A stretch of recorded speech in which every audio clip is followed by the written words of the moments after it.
वालेकुम नाज़रीन, welcome to my kitchen channel food tips with Ashi. आज की वीडियो में हम बनाएंगे ज़र्दा। तो बहुत ही मज़ेदार डिश है, तो उम्मीद करती हूँ आप लोगों को अच्छी लगेगी। तो आइए शुरू करते हैं। इसके लिए मैंने 2 कप चावल भिगो के रखे हुए हैं और 2 कप चीनी और कुछ ड्राई फ्रूट्स हैं। उसमें मैंने ये बादाम, किशमिश और ये गिरी खोपरा कट करके इस तरह से रखा हुआ है। बादाम के छिलके बाद में रिमूव कर लेंगे हम। और पानी मैंने 8 गिलास तकरीबन पानी पैन में डाल के बॉईल करने के लिए रख दिया है। तो जब पानी बॉईल हो जाएगा फिर हम इसमें चावल शामिल करेंगे। साथ ही पानी हमारे को ये देखें हल्का हल्का जोश आना शुरू हो गया, तो अब इसमें मैं चावल डाल देती हूँ ना। चावल का पानी जो होता है वो रिमूव करके डालें और साथ साथ हल्का हल्का चेक करते रहें कि आपके बहुत ज़्यादा आपने चावल गलाने नहीं, थोड़े मतलब थोड़े कच्चे रखें, क्योंकि बाद में इसने चाशनी में भी पकना होता है। तो जर्दे के चावल थोड़े ज़्यादा आपको कच्चे रखने चाहिए, मतलब आधे से थोड़ा ज़्यादा पक जाए तो उतना उतार लें आप। ये हमारे थोड़ा जब पानी को चावल थोड़े बॉईल होना शुरू हो गए तो तब मैंने इसमें हाफ़ स्पून ये जर्दे का कलर डाला है, येलो कलर, फूड कलर।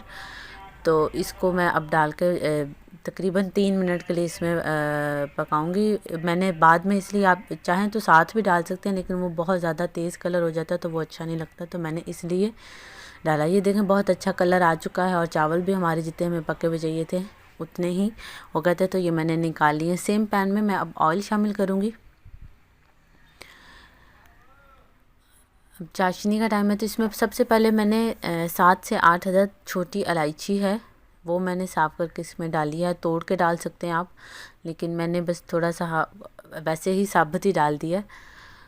तो जब आपको इलायची की खुशबू आना शुरू हो जाए ऑयल में से, ये देखें जैसे ऑयल को भी हल्का हल्का सा जोश आ रहा है, तब इसमें आप दूसरी चीज़ें शामिल करेंगे। अब इसमें मैंने एक जो खोपरा कट करके रखा हुआ था गिरी, वो डाल दिया। साथ ही इसमें मैं 1 गिलास पानी डाल दूँगी।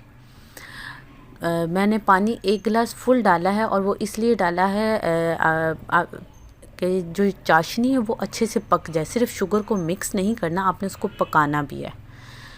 तो ये मैंने चीनी इसमें डाल दी है। साथ ही इसमें मैं अब किशमिश भी डाल दूँगी। चाशनी में ही किशमिश भी पकेगी और बाकी भी चीज़ें, बादाम भी डाल दूँगी मैं इसी में ही।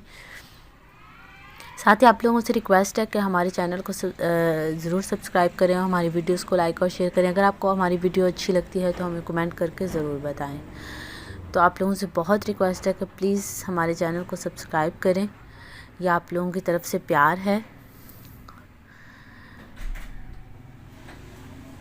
चाशनी को 10 मिनट तक तकरीबन मैं पकाऊंगी, जब तक उसके मतलब बॉल नहीं बनना शुरू हो जाते ना, वो मैं आपको दिखाऊंगी बाद में।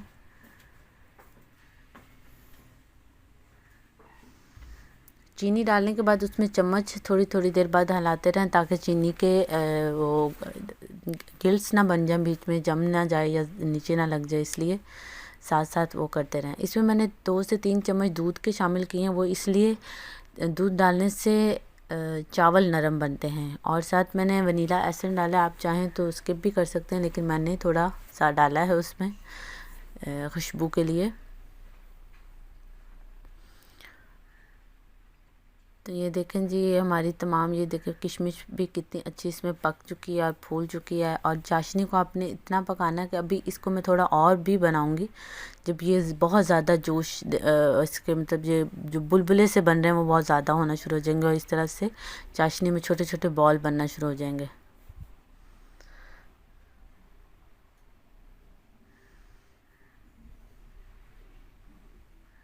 ये देखें जी, ये अब हमारी चाशनी रेडी है। इसको मैंने तकरीबन 10 मिनट तक पकाया है, लो फ्लेम पे, हाई फ्लेम पे नहीं।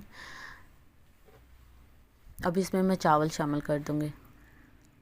ये देखें,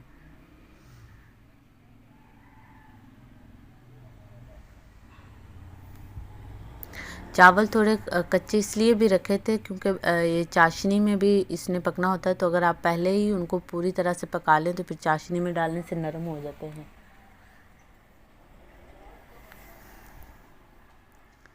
इसको अच्छे से आराम से मिक्स करें ताकि चावल ना टूटें आपके। और इसको अब हम दम लगा देंगे। तो हमारा ज़र्दा ऑलमोस्ट रेडी है। तो ज़र्दे को अब मैं 10 मिनट के लिए ही दम लगाऊंगी लो फ्लेम पे। आप नीचे कोई तवा या कोई पैन शैन रख सकते हैं दम लगाने के लिए।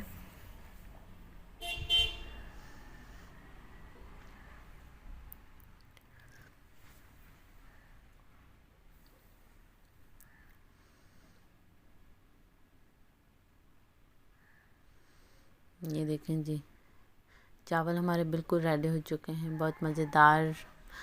उम्मीद करती हूँ आप लोगों को अच्छे लगेंगे। अगर आपको हमारी वीडियो अच्छी लगे तो फिर से आप लोगों से रिक्वेस्ट है कि हमारे चैनल को ज़रूर सब्सक्राइब करें, हमारी वीडियोस को लाइक और शेयर करें। अगर आपको हमारी ये वीडियो अच्छी लगती है, रेसिपी अच्छी लगती है, तो हमें कमेंट करके ज़रूर बताएँ। अब इसके ऊपर मैंने थोड़े से स्लाइस करके वो बादाम काट के रखे हुए थे इस तरह से, तो वो मैंने डाल दिए। तो ये देखें जी, बड़ी ज़बरदस्त लुक दे रहा है ज़र्दा, बहुत मज़ेदार भी है। तो सर्दियों में ख़ास करके मीठी चीज़ें खाने का दिल करता है, तो इसलिए चलें जी।